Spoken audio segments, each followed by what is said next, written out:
This is America. Don't got you slipping up. Look how I'm living up. Police be tripping up. Yeah, this is America. Guns in my area. I got the strap. Now they always say congratulations. This is America. Hi again, Dr. Jackson. Thank you so much for appearing in our virtual video series. It's my pleasure. Thank you for having me. Could you tell us a little bit about yourself and the work that you do?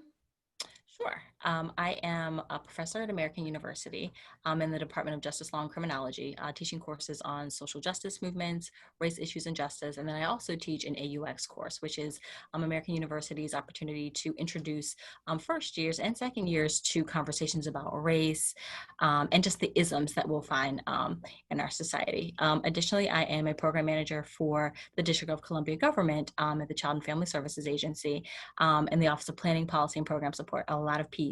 But long and the short of that is I have an office where we do a lot of dissecting of federal legislation as it relates to child welfare.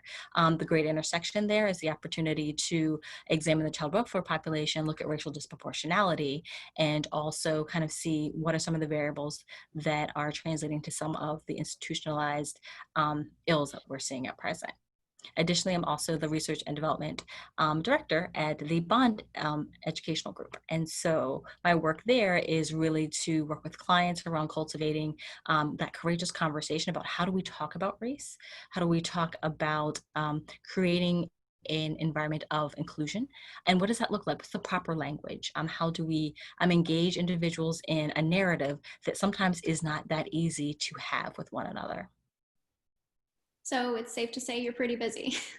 A little bit. I want to take it back a little bit and talk about how you got started in studying all of these different and very important issues. So back when you were a doctoral student at Howard University, your research was mainly focused on patterns of resistance to school desegregation in the post-Brown versus Board of Education era. What inspired you to pursue that? So yes, my dissertation work was around school resegregation patterns, and I will interestingly say I'm mildly obsessed with the Brown decision, knowing that Brown entered the courts in 52, but it was not rendered until the first time in 54, and then a second time in 55. And a lot of that history, I have to say, was how I was raised. So when I was in the first grade, a private school that I'd gone to did not actually acknowledge Dr. Martin Luther King's birthday, and my parents did not send me to school that day. What they actually did is the very next day, we went to the headmaster's office and they explained to him why I was not in school. That was what I call my Ruby Bridges moment. And I have to say, in the home when I was little, we were studying civil rights cards. I was saying third grade Marshall super early on. So I think that foundationally is what had me really, really driven into, wanting to study issues around civil rights and social justice. And then when studying the Brown decision, it was so phenomenal because the Brown decision did in fact enter the courts in 52. And the courts, they heard the case and they could not come to a decision. And then the session ended. Chief Justice Vincent passed away, and Earl Warren was appointed the Chief Justice. And Earl Warren was very familiar with school desegregation and what that needed to look like, and the potential overturning of Plessy versus Ferguson, which is what the Brown case did in fact overturn. So the timeliness, the sequence, kind of how all that happened, how Earl Warren was able to get the unanimous vote, all of that was absolutely fascinating. And so my dissertation work was around that and kind of the science behind Brown, but even more so what happened after Brown, and what I like to call, Langston Hughes has a phenomenal poem, What Happens to a Dream Deferred, and I'll think of Brown as the dream deferred. A lot of what Brown was about allocation of resources and equity in education. And so studying that became a passion of mine. I have to admittedly say, like undergrad, and it kept going until I found myself writing a dissertation on it. That's awesome. That's fascinating. So Dr. Jackson, can you further explain to us what the school to prison pipeline is exactly? Is it a pipeline? What is it? Yeah, so the school to prison pipeline is how we describe literally the funneling of children, and primarily children of color, into the juvenile justice system, kind of fast tracking, so to speak. So it's a bit of a pipeline because we're talking about as young as age 3, young children getting caught up in this cycle whereby they are either suspended or expelled or even arrested, because we're seeing more policing in schools that's translating into more arrests that will have the trajectory of of that child head to the juvenile justice system. So this cycle of what we're seeing, and that's how we define it as the pipeline. It's unfortunately cyclical by virtue of the fact that, if in fact you are not on grade level in third grade or eighth grade, or perhaps you have had some behavioral challenges earlier on in your elementary experience, the likelihood of you touching the juvenile justice system increases exponentially, by over 50%, if in fact you are not on grade level and perhaps have been either suspended, expelled, or whatever that experience may have been, unfortunately. So which students are most vulnerable to being involved in the school to prison pipeline? Is it youth of color? Is it youth of poverty? Yeah. So we're talking about children of color, we're talking about children in the foster care system, and also children with disabilities as well. And so, when we think of the foster care system, we know that it's disproportionately children of color. We're primarily thinking of brown children, so African-American children. We're also thinking of Latino children as well, as children that are primarily impacted when we talk about the school to prison pipeline and who we see being funneled through this pipeline. I want to start at the beginning of that pipeline. Can you tell us how that starts and how young children can be when they're first drawn into the first stages of this pipeline? Sure. So the research lets us know that we're talking about as potentially as young as age 3. So we say the school to prison pipeline, but in reality, it's potentially the school to prison pipeline. And a lot of the origins of why we see this phenomena is based upon policy and procedure, but policy and procedure that is I want to say antiquated in scope, but it's older. We're talking about policies from like the 70s and 80s. So zero tolerance policies that were put into place when we had governance that wanted, say, maybe gun-free safe schools, right? Or perhaps broken windows theory that speaks to the criminality component around how we view criminal justice in this country. Those are a lot of drivers that are living at the foundational components of the school to prison pipeline. The zero tolerance policies have by far been the most impactful. Those are when we find like in a school there is no tolerance at all for any kind of activity, whether it's behavioral and not necessarily defined as a criminal, that is being seen by either teachers, administrators, by potential students. The interesting thing is when we think about the policies that were in place, so the broken windows theory, zero tolerance policies, and or governance from the 70s and 80s, the reality is we were not seeing crime and criminal activity in schools actually increasing when we had this more stringent kind of rigid type of science that was being applied. It, in many ways, it spoke to, I would say, kind of how we think of our criminal justice system, or how we are much more of a punitive model versus a restorative model. And so a lot of that lives in how we see the application of and the driving phenomena behind the school to prison pipeline. And where it all begins, unfortunately, is quite young, and it unfortunately evolves throughout time. So are children of color and children in the foster care system, as well as children living below the poverty line, are they disproportionately affected or punished by zero tolerance policies? Most definitely. So when we look at the research, and the great thing is that, you used to hear, oh, the school to prison pipeline, what is that? And what we have now is a lot of empirical data that helps to support the phenomena that we're seeing. When we talk about children of color, they are, 10 times more likely to be either suspended, expelled, or, some sort of impacted by a behavioral challenge in school that translates into a suspension or expulsion, more so than their white counterparts. When you look at children with disabilities, also too, 1 in 3, so when we also look just across those domains, the proportionality of children of color that we're seeing impacted, and unfortunately the impact being defined as being expelled or suspended, that's translating into what we call dropout factories, a bit of an education crisis. That's what we're seeing with children of color in terms of them being even more impacted by this pipeline. So when we're moving from the preschool to prison pipeline into what you call dropout factories, how does that sort of translate over the years?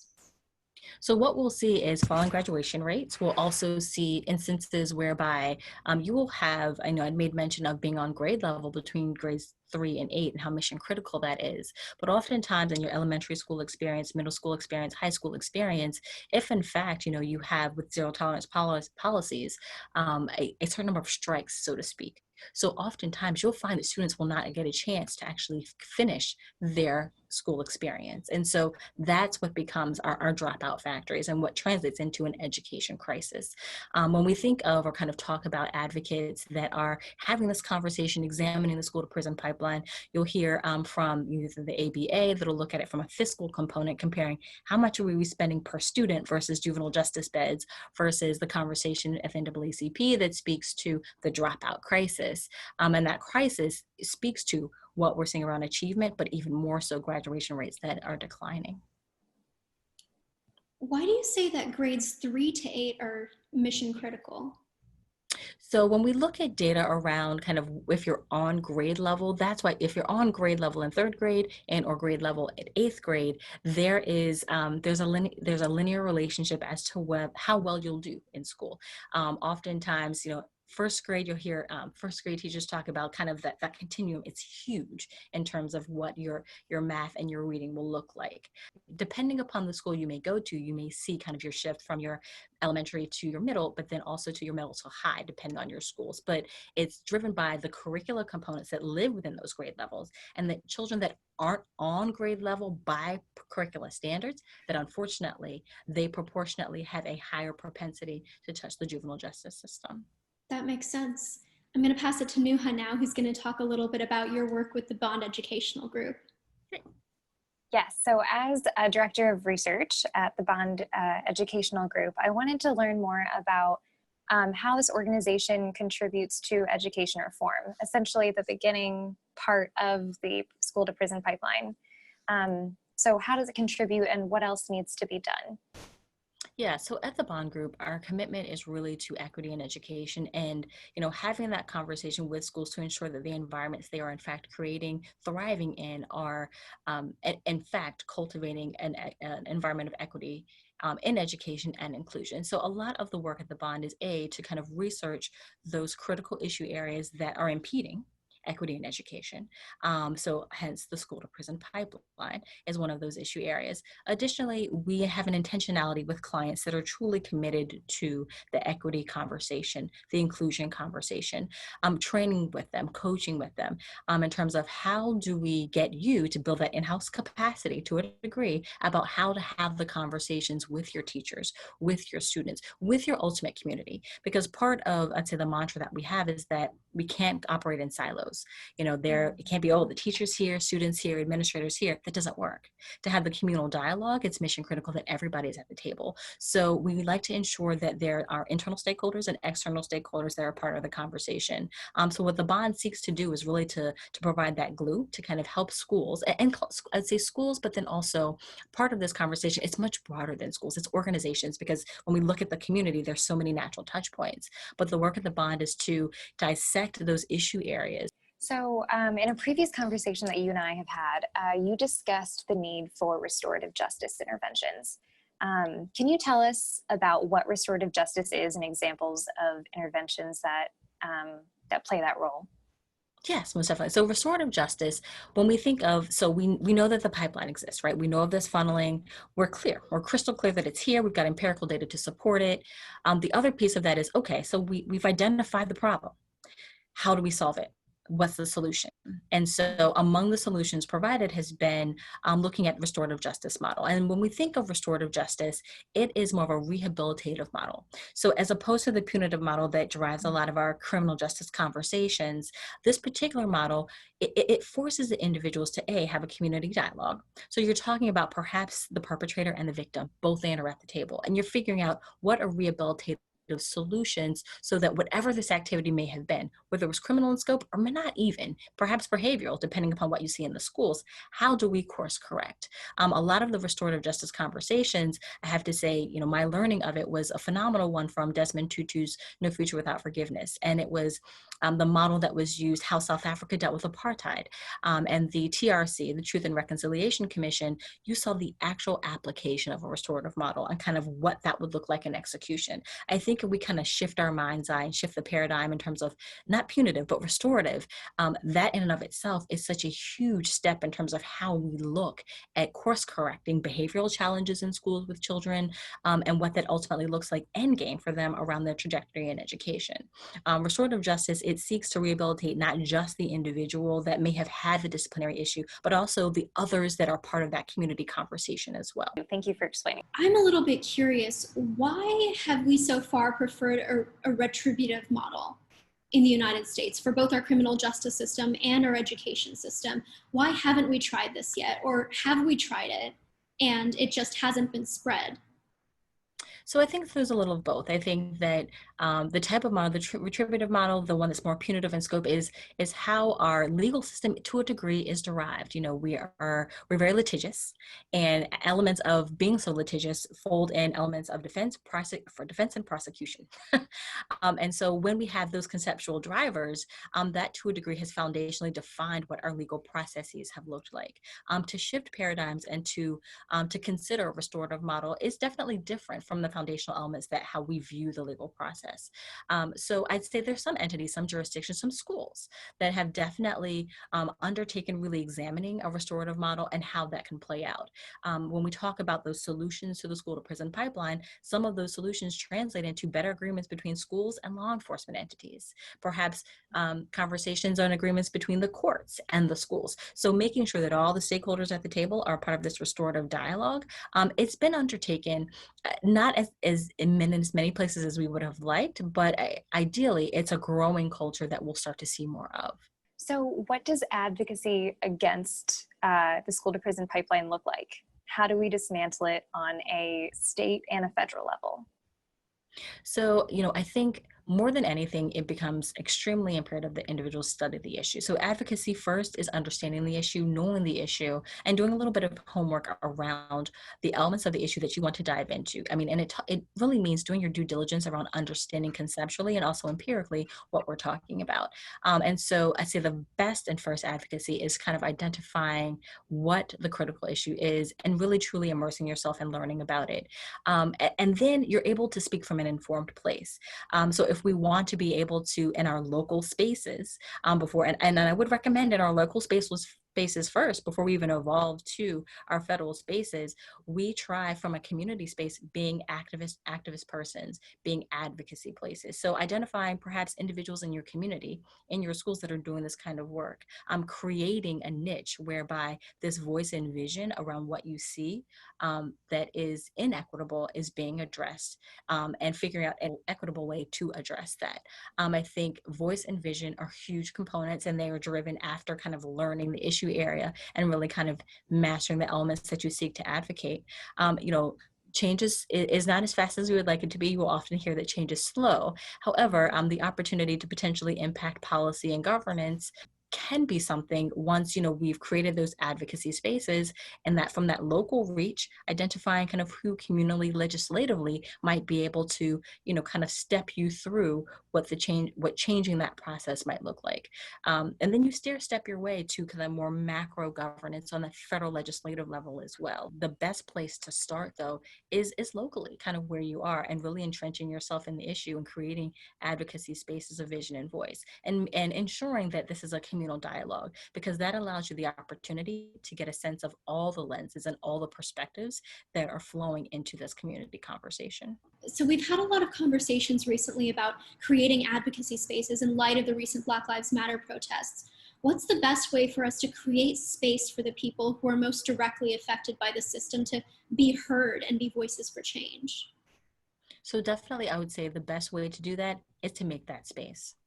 You know, what we have to do is, in a very intentional way, ensure that all voices are heard, kind of expanding the reach. So, you know, it's easy to kind of get caught in kind of that tunnel vision around the issues that we're super passionate. So in making sure that there's this expansive lens, there's an intentionality that's required in making space at the table. And that's, you know, in defining who your internal stakeholders are, who your external stakeholders are, and making sure that all that representation is there, is definitely the best way to make sure that there aren't any gaps. And, you know, we're not going to necessarily, the formula is not perfection, right? We're not going to get it right. It's not going to be instant coffee. However, what we can do is intentionally create that space and have a targeted reach to make sure that there's inclusion around the voices that are at that table.